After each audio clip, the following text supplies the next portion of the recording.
I'm not too sure it's a good thing to start talking about possibilities. I've heard stories. I don't feel comfortable going to Priceville at all. I'm very nervous out there. And I just don't feel right out there, even though we have ancestors out there. There were over 200 signatures on a petition not to disturb the place. Leave it quiet, leave it as it is. And nobody showed up today. Now, we're not into a civil war around here. We're not fighting with each other openly. So there is some decorum that Canadians have achieved, even in struggles like this. But the misrepresentation of information can stagger you sometimes. Today, there's no distinction on where a person is buried, meaning all peoples are buried in cemeteries or placed in crypts, regardless of their color or nationality. But once upon a time, we were buried in cemeteries of our own.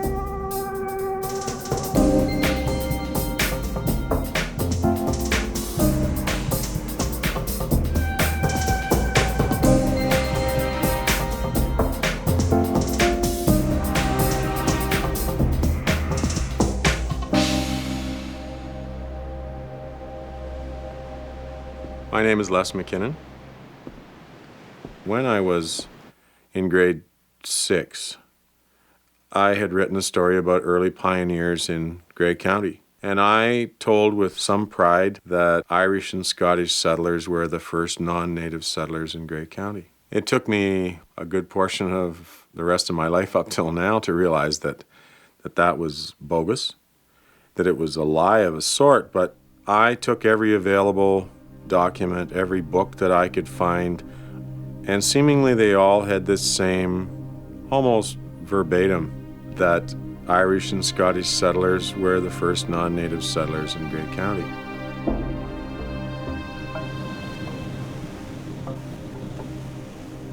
But then stories were told to me about some of those early Scottish families that moved into southern Grey, particularly around Priceville, and how some of them had written letters back home to relatives in Scotland and described the dark people that they met here when they arrived. My name's Carolyn Smarts, and I'm an archaeologist. Just a few miles west of here is the area of Priceville, which we know to have been a black community in about 1835. In the early 1830s, maybe even the late 1820s, there was a settlement of black families that moved up here, probably from the Queensbush area in Wellesley Township, the Waterloo Township, the Brantford area, probably in that area. They moved up to a part of southern Ontario, along Highway 4, just west of Flesherton, on what was to become the Old Durham Road. And in fact, the local oral history says that some of them were veterans of the War of 1812 who had fought on the side of the Crown, the War of 1812, and had been given land, or been told they were going to be given land that was actually not ever granted.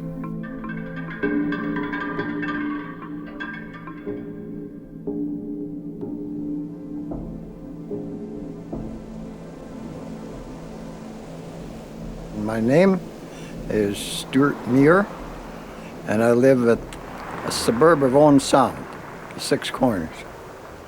Well, it'll just be hearsay, you know. Someone tells the other person, you hear it in a community. You know how things go. And you'd hear about this, and you'd hear about Colonel Price. I didn't know, I thought Colonel Price was a white man for a long time, and it turned out he wasn't. He was a colored guy. And I knew that Colonel Price, I'd been told, I didn't know, I was told that Colonel Price was instrumental in bringing quite a few of the colored people up to the Priceville area. Priceville is not mentioned. The settlers of the Old Durham Road are not mentioned in the very few books on general black history in Canada. There is a overriding conspiracy, a non-conspiracy maybe, of silence in the community where people just don't talk about it. And that's the way they were trained. don't talk. If you don't say it, it doesn't exist. And a lot of them were hushed up when they were kids. And for me, I've been difficult to shut up all my life. Oh, I'm Helen Miller, and I live in Collingwood. And I'm Alan Miller. I live in Collingwood. Oh, go ahead, Dana, because I don't remember half of it. My great-grandfather, Green, he was born out there in Priceville. And through the relations, they said that he was buried there. I don't know if my father was born out there or not. Everything was so secret. Like, it's hard to get anything out of our parent, like, you know, because they were still in that hiding stage, and they never said too much anything. So you more or less had to pick and pick and pick to find little things out.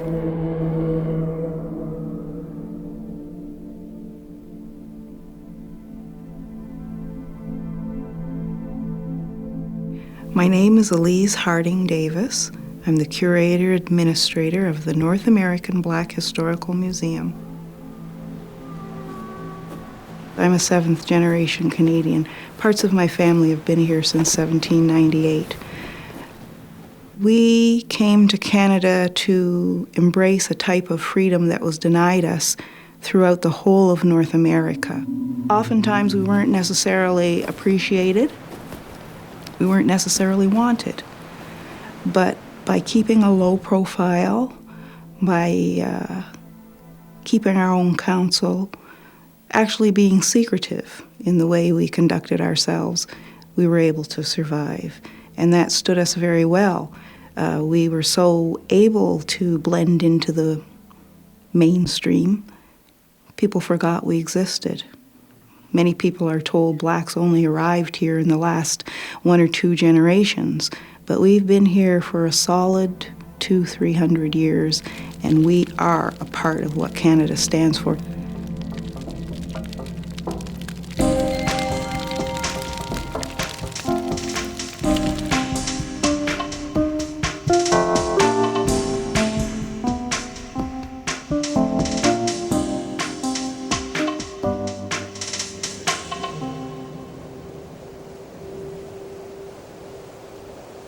The people along the old Durham Road were there for probably 20 to 30 years, and then there was a diminution in the population, probably because local white settlers were forcing them out.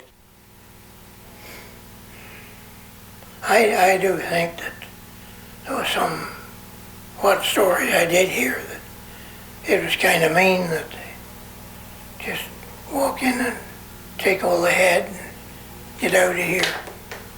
Now, that's not too fair in a way, I wouldn't think. The whites got deeds and that to the land and everything, which we didn't get. Well, they just moved in and kept pushing them back. And that problem, that tension between the black and white community continued right through the 1930s in that area till almost everyone who had been part of the Priceville settlement had gone. I have nothing in my memory that would indicate that they would not be treated well, that they would not be treated just the same as your next door neighbor. There were people in the community. That's my recollection. That is the way my own people would look on them. Well, they'd just be pushed off, and where you go out of here, that was all there was to it. They didn't have no deeds, no nothing, and that'd be it. It was, I've often heard some of the old timers say it was a shame that they were used the way they were. Now that's all I can tell you. A lot of the families settled on land that was uncharted, that was unassigned. They squatted. They didn't own their land.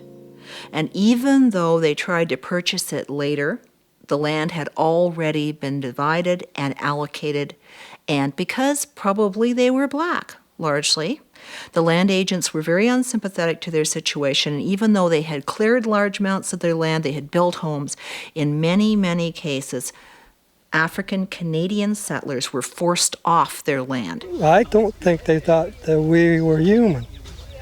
I think this was the whole thing. Because why could the other people come in and get all this and we got nothing?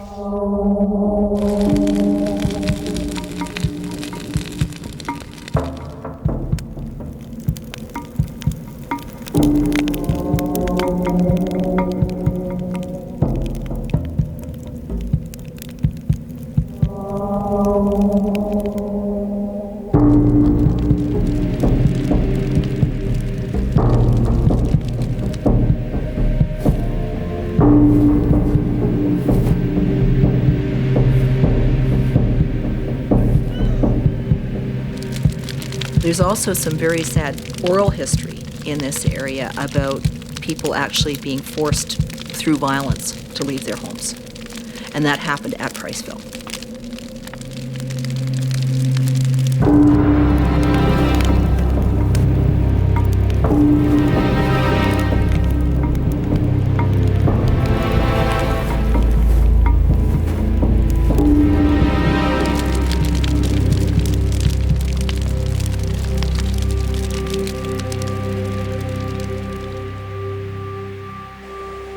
Communities emptied out. Areas where there had been black settlement eventually had smaller communities or no community at all, like it did at Priceville.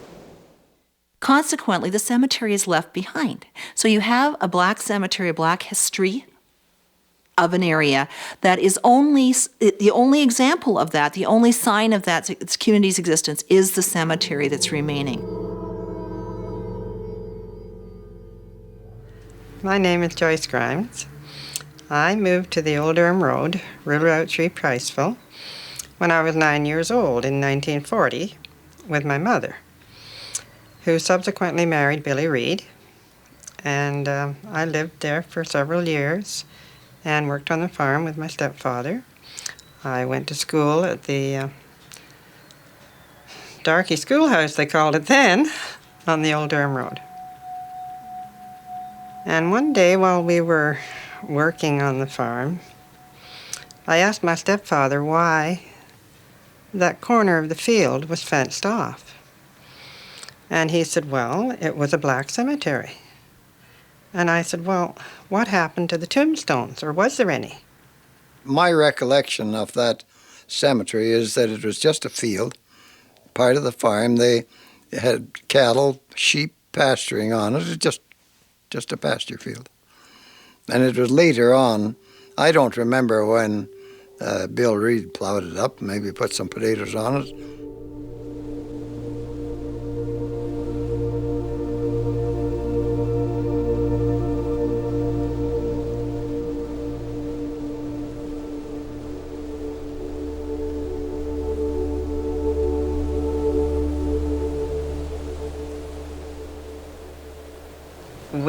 We raised very good potatoes on that particular piece of land. They were excellent. They lasted well through the winter. They were good, big potatoes. We never had to buy any.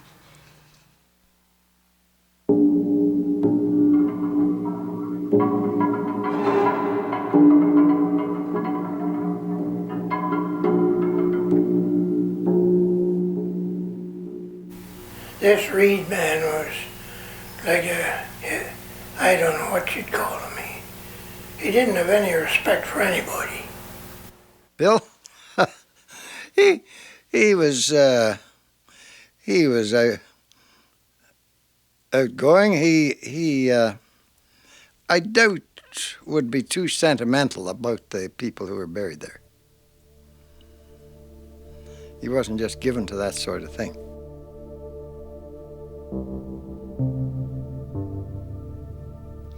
My name is June McLaughlin. I was born in this general area. Well, I remember my parents talking about the time when the cemetery was turned into a potato patch. Actually, I guess there was nothing the neighbors could do. I mean, that was on private land, and you can't go in and tell someone else what to do with his or her land.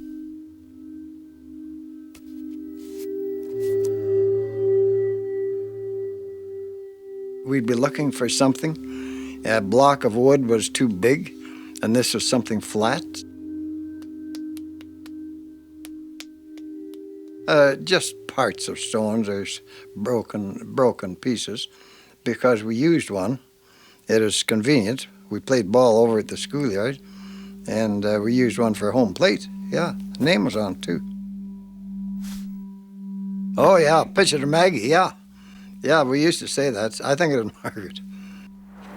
I even remember of us playing ball over there a little bit, but it didn't lend itself to that because there were still, grave markings to some extent. My father had heard about it, and they were upset. But what could they do? Because their word just wasn't heard upon. They couldn't fight. How could they fight when they were put down so much? You don't know what would happen to them, their families, or anything, because they would be desecrated as well.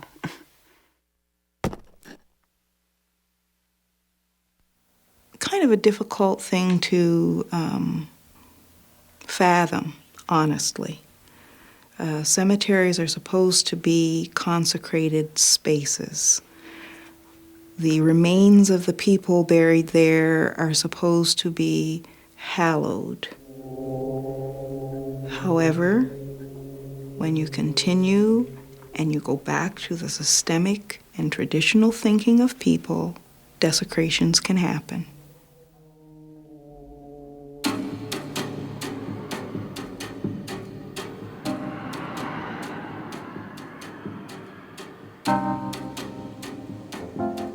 We had a group of interested volunteer citizens who felt that there was a need to address a gap in our local history. We had the founding meeting in my family home.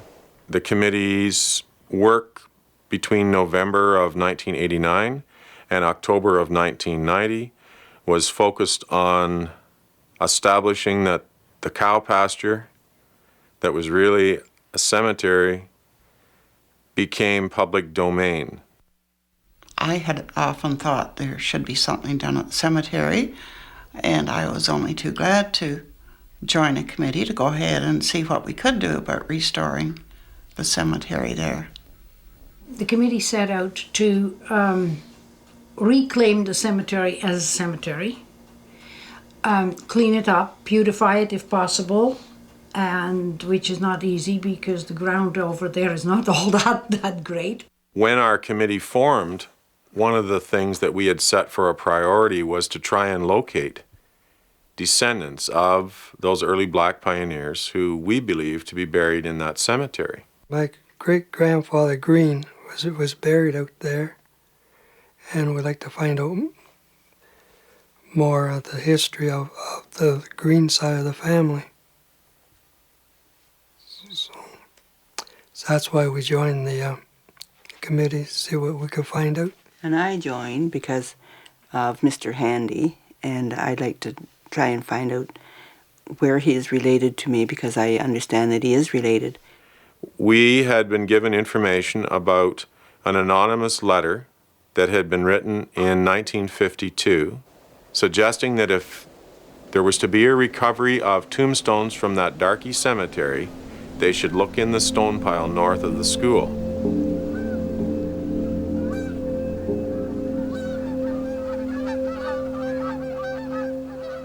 And so our project was to remove the stone pile to see if it had been used as a place to hide broken tombstones. Well, it was a very emotional day. There were quite a few of us there working, digging those stones by hand and throwing them into the truck. Well, I actually found the first piece. I've worked around gravel all my life, and I recognized stone that's had human hands to it. And I saw a small piece that had obvious markings on the edge of it. Turned out to be the very edge piece and a small corner piece of the tombstone of a man named Chauncey Simmons, actually Chauncey's son, Christopher. And Christopher died of one of the many epidemics that went through the area and killed people indiscriminately, no matter what color they were. But the stone clearly identifies his parents' names on it. And so we have this magical connection where the book Broken Shackles talks specifically about Chauncey Simmons. It's a small leather-bound book that was published in 1889. I remember smiling a lot that day. I remember that piece spurred the group on. Everyone was so excited that we had found a few stones with some names on. We were very, very happy that, we had proof that there was someone there, and because they said there was nothing there, there's nothing there.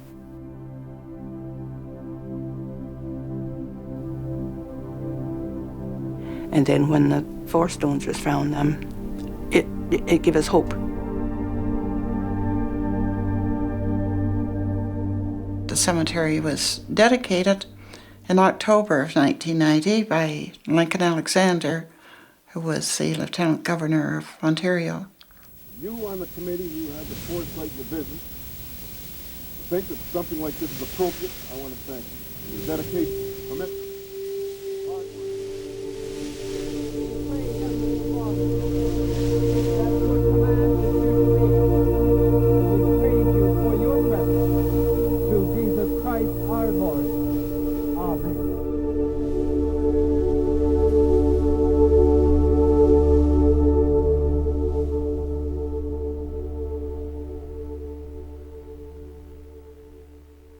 I remember comments around at the time saying, this is the evidence we've been looking for. This is the proof that we need. This is the connection with the past.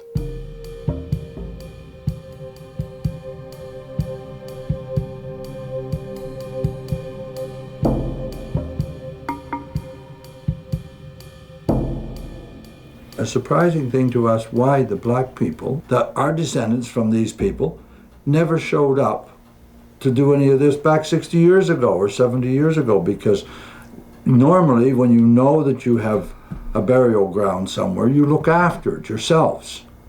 You don't leave it just lie and then all of a sudden when somebody starts to reclaim it and that, all of a sudden want to jump in. Oh yeah, the reason why there wasn't too much said is because our people weren't allowed out that way, like us from Old Sound. And we wouldn't, you had to be careful when you went out that way because they just didn't want us out there. They'd just be chased out or told, they were just told face to face, you can't come here. That's it. You're not allowed in here.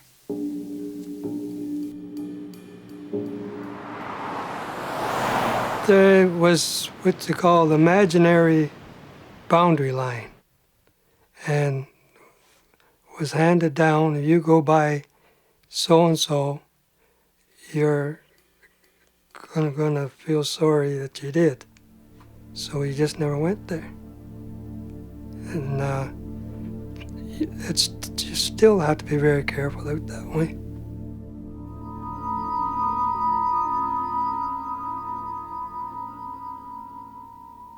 Sundown Law is the law stating, particularly in areas like Leamington and Kingsville that I know of, that are no longer on the books. Black people were expected to be off the streets of the town or out of the boundaries of the town by sundown. Now, that speaks to the fear again, that there must be something that would be terrible that would happen if black people were in that town after the sun went down.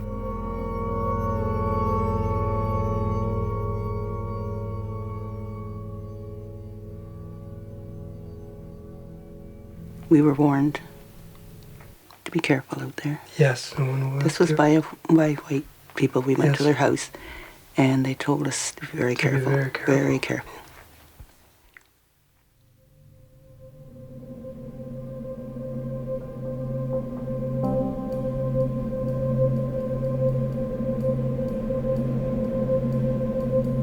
we were free,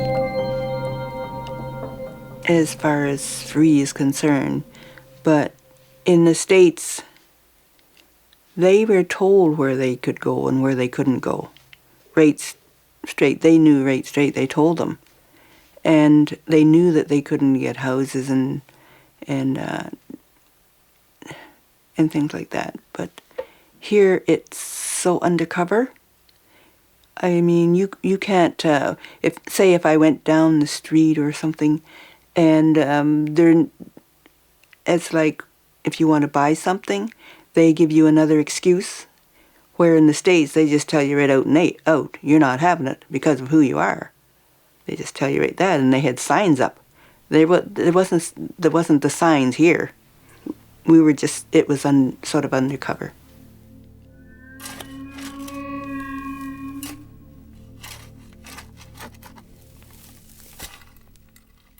As time went on, some of the committee wanted to do some more probing and digging to see if they could find more stones.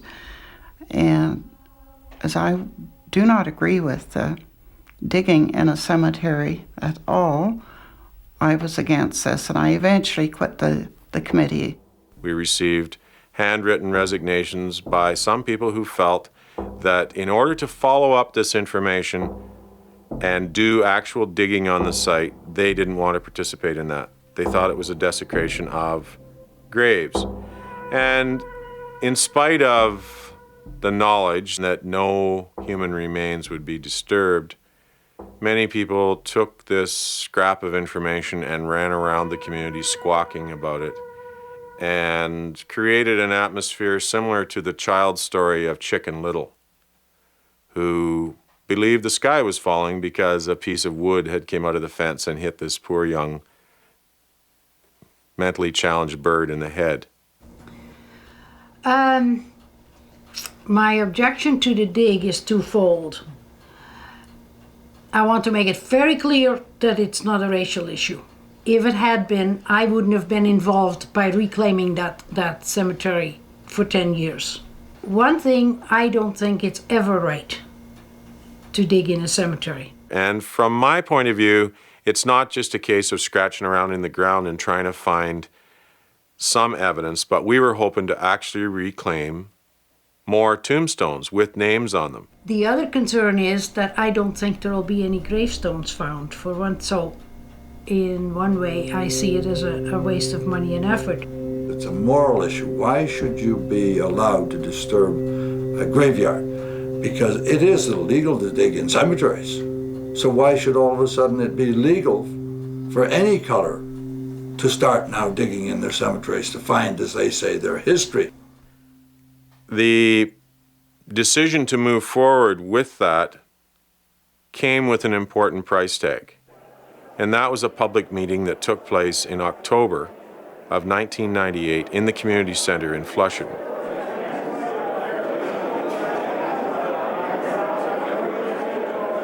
The trail of information has led us to use new technology to help us understand what's buried under the ground. How come all these articles in the paper that have been printed, no council member has said anything? It has always come from West McKinnon. It never has been our intention to make friction between the white and the black community.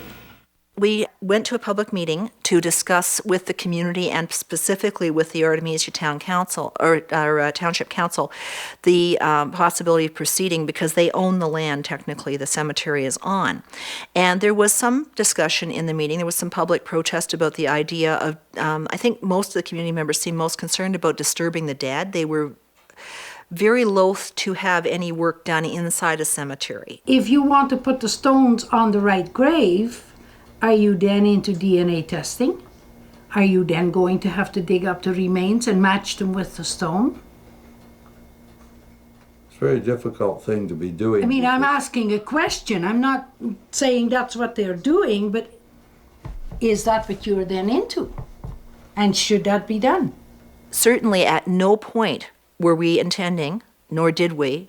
Were we intending to excavate into any of the burials. The purpose was simply to reach the surface of the original ground surface at the time when the tombstones were plowed under, and not to excavate into the burial shaft of any of the graves. There were over 200 signatures on a petition not to disturb the place. Leave it quiet, leave it as it is. So my personal view on the petition, that it was a ruse and a deception to take us away from the real issue, which is that more than 4 people were buried in that cemetery.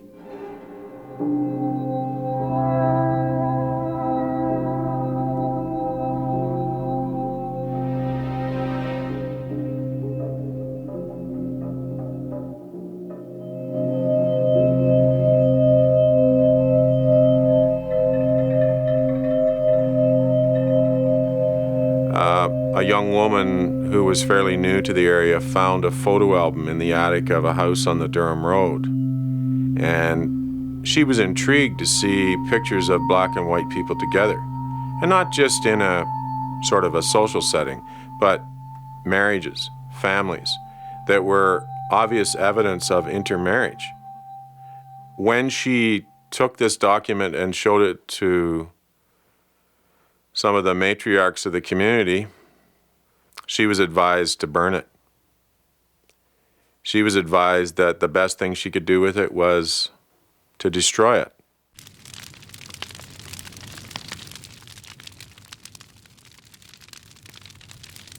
I don't know whether the mixed marriage thing is any concern. I think it used to be that the white people in the area that had any Negro ancestry didn't want to know about it, but I think that's pretty well past now.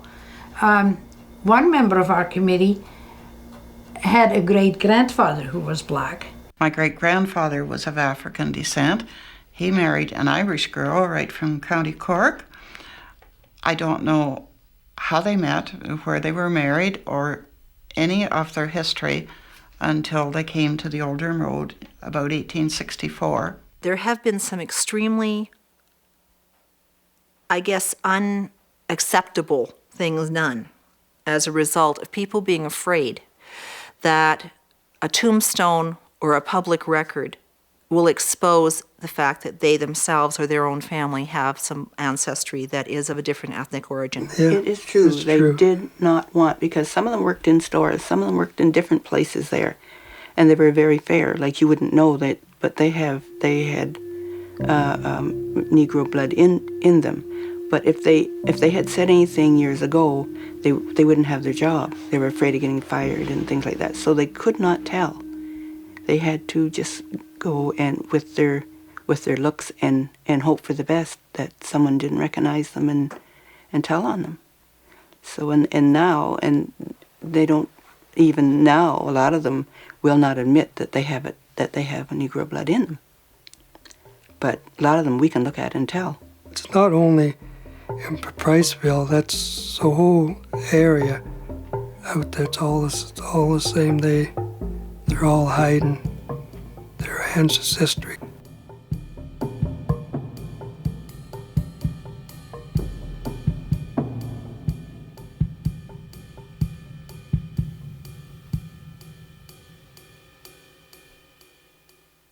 My name is Linda Johnson. When I was younger, I always painted, and my family has always been very important to me. And it's a way of documenting my heritage and my family. People look at me and they don't know who I am, and there's been times I looked at myself and didn't know who I was. Well, I lived with my grandmother and my step-grandfather from the age of 9. And when I was developing, going into my adolescence and teenhood, my step-grandfather would always say to me, he never wanted to see me with a black person, or colored person, as he would say, and that I was light enough that I could pass and have a good life. And I would always look at him because it never entered my mind to pass. And so when he would say this to me, it was so foreign. And there was a time where I actually told him that I would tell my grandmother that he was saying this to me. And he stopped saying it. And it's been very unique in a lot of ways, being the color that I am, because it totally catches people off guard. I've had even people of color deny my heritage. Like, say, there's no way you can have any black in there. There's no way. So it's been sometimes it's been very frustrating. Priceville census in the 1850s designated black people as colored. There'd be a C. And then when you look at a following census, maybe the 61 or the 71, they had changed to Irish or some other ethnic group within the community. Well, that's not as curious as it might seem. Once again, we have to go back to what color is black. I was a very angry black person because of my color. And because everywhere I went, I felt I either had to wear a sign or I should get a T-shirt made up. So say the thing of passing, I never entertained it because of my makeup. I loved my family and I could never ever be apart from them. You know, all of these things are logical if we simply take the time to think about them. And if someone were to designate you an Irishman in a place where being C-colored wasn't necessarily a positive advantage, you'd leave it that way.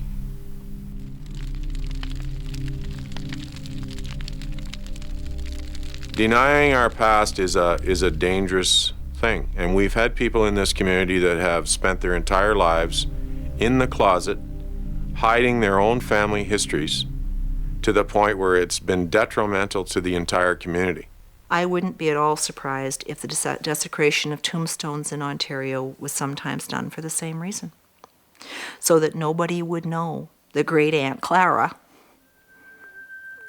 was part black. It's not excusable. It's not acceptable. To me, it's not even understandable, but we know it happens.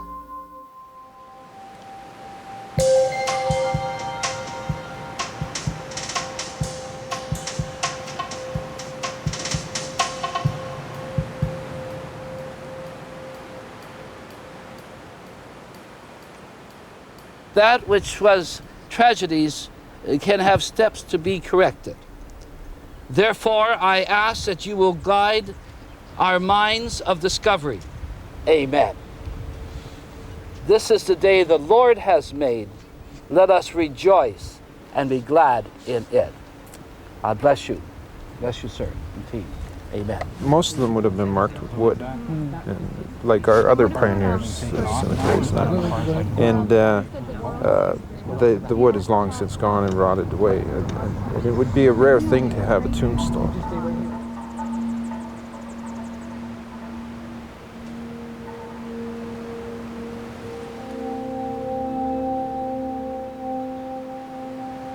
This is important to us. Others can go and they can walk to their cemeteries and touch their stones, and we can't. So our objective is to provide our history. If the stones were placed on the sites with names, then names are to be seen. So we're just reclaiming those stones so that people can actually touch the stone and read the names, and perhaps we can find the rest of our people. With the wife and I, we talk of relations, and some of them are getting pretty close, so we don't want this to happen to our children. But we want them to know who they are, where they came from, and stuff like this. We're about, third cousin? And then we quit?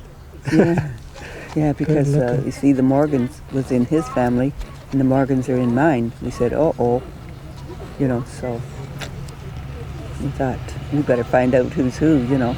Definitely everyone is, for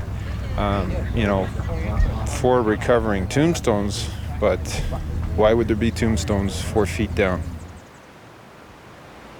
We're hoping to find maybe some pieces or half of one. That would be nice to have one, at least you can identify the name and take it from there. We found 4 of them in a stone pile. Pieces. Now, the stone pile to me is the most natural. Being a farmer's daughter, I know that when the farmer goes out in the field in the spring, as my brother says, the stones are the first crop, you pitch them into a pile. And that's exactly what happened here. We got involved in this project because one of my former students, Carolyn Smarts, has an interest in the black experience in Canada. This project was mentioned, and I said, well, she said, can you get involved? And I said, sure, we'll be happy to come up and lend our archaeological expertise to see what we can do to establish if there's a presence of gravestones and things like that on the site.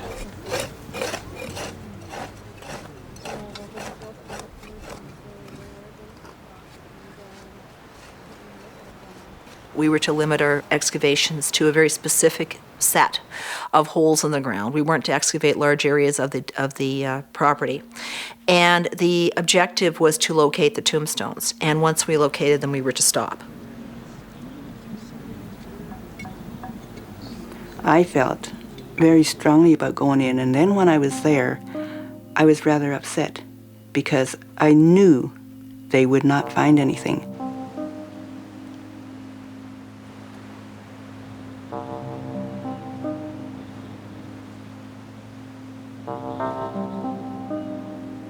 Half that stuff isn't there because it's under a pile of stones and on the road and people's houses and different places. And I just felt I was rather upset. I thought to myself, why bother digging? There's nothing. You're not going to find nothing. The step we took yesterday is a step towards the reclamation of this site, and I'd be remiss if I said I was anything but disappointed, but at the same time, we knew it was a long shot.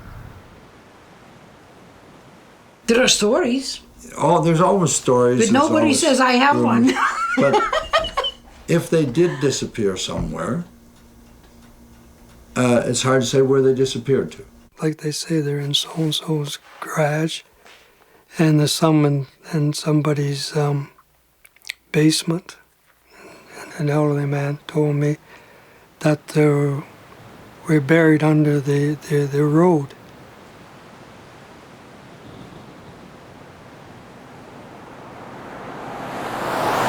It says your people's under the road. And that really made me feel, I don't want to talk about it, but it seems so funny, I guess they're getting older and that they know there was some wrong done and they're trying to right themselves, So I gotta give them credit for that. Yeah.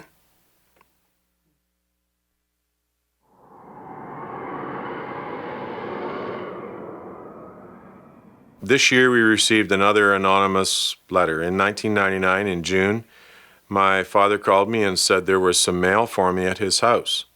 And he lives east of Flusherton. I went there with some anticipation, excitement, because he didn't tell me what it was.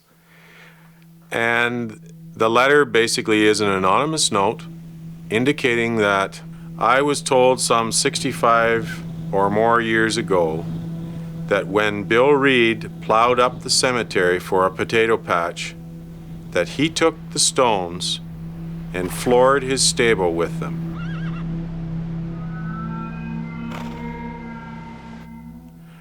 I understand that he later ran cement over them.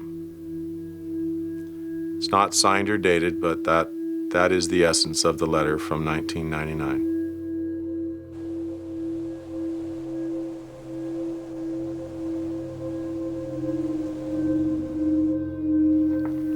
Back then, people didn't have a lot of money. So you didn't think of going to the store to buy a patio stone like you would now, or putting cement down. There just wasn't the money to do it. So you used what you had available. And also there were a few in the basement of the home. I think there was only 2 or 3 stones in the basement of the house. You think it was 3? Yeah.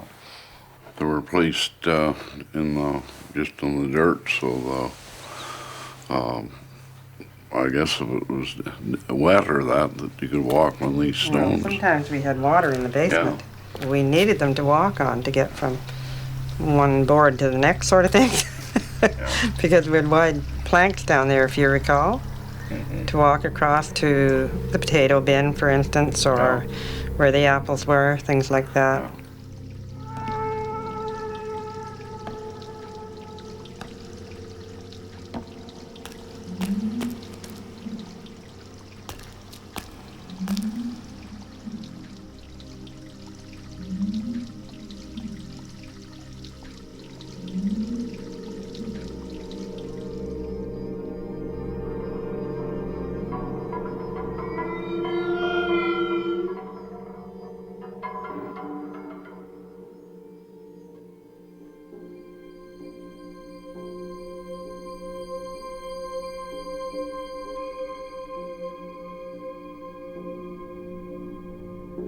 We have to hunt and see if we can, and see where our ancestors are. So we're going to do our best. Everyone included are going to do our best to try and find them, to give peace where peace belongs. I'm a speaker for the dead because they're still alive. There are millions of nameless, faceless people gathered around me on a daily basis, and it is my responsibility to give them a face, to give them a voice, to help the world understand that even if we are broken, even if we are disrespected, we can pull ourselves together and survive.